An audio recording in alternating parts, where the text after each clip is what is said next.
prostate is the G-spot, right? Yeah. It is well, okay, Ben, jump in. Well, do you know what?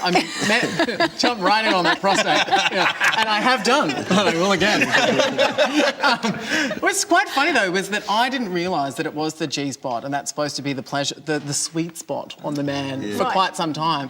And then someone told me this and then showed me this. Whoa. Showed you? Yeah, well, yeah, actually. Were there mirrors involved? No, there was no mirrors. And I didn't really... It was dark, actually. Oh, one of those. One of those. Less medical and more sexual. Anyways, I found out that it was like this. It's like a hard nut. You know, just behind where your sphincter. I'm going to say. Sphincter says what? Anyway, and it's this hard nut. Anyway, if you put pressure on it when you go to climax, it makes the whole thing more enjoyable and more climax happens. Which is why anal sex. That's why. Pleasurable. What did you just do Well, then? I was just doing the... This is a universal language for everyone. Don't feel like this is just men. We're all trying to put it somewhere. Sexual rather than medical. They're terrified. Like, when you speak to men about prostate, they think prostate cancer, they think bad. They don't think orgasm. And I think that's because most men consider their prostate to be like the centre of the Death Star, where, you know, they don't want anything to fly in there and hit it, because they'll explode and they'll die. You know, which actually, you know, is a pretty good reference for Star Wars fans out there. It Just is, learned about it the is. prostate. Something new that I think the Star Wars geek out there wouldn't have known about. I'm never going to think about Luke Skywalker the same way again. May the force be with you.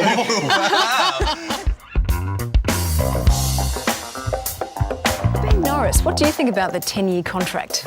I don't like the idea of that. I think, you know, what we've forgotten is you're very lucky to be able to find love. Like, you know, we start off and we think that we will, in the culture of Australia, find someone, get married and settle down. But the idea that you would want to enter into this thing with someone is because you've actually been lucky enough. Like Tim was saying, you know, it's not going to happen for me because, you know, I haven't found this person.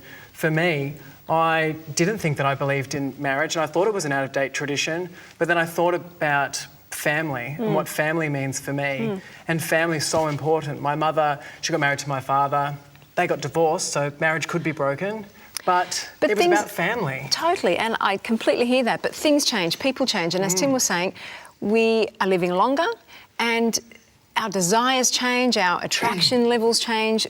How would you deal with that in your current relationship? Current relationship, like you're going to change it like a shirt next week. You know, I live and die by the same fears as everybody. And, you know, I enter into this relationship with Ben, you know, in the same way that I'm fearful that what happens if I was to fall out of love. But I found something that was so unique that at one point, someone said to me, why do you not believe, as a gay man, that you should not get married? You know, why don't you think you should get married? And I was like, I should really unify this for people, because I'm lucky enough to have found it, and it's a tradition that was important to my family, and I'll get married in Victoria before it's legalised, and I'll do it just to have my family there.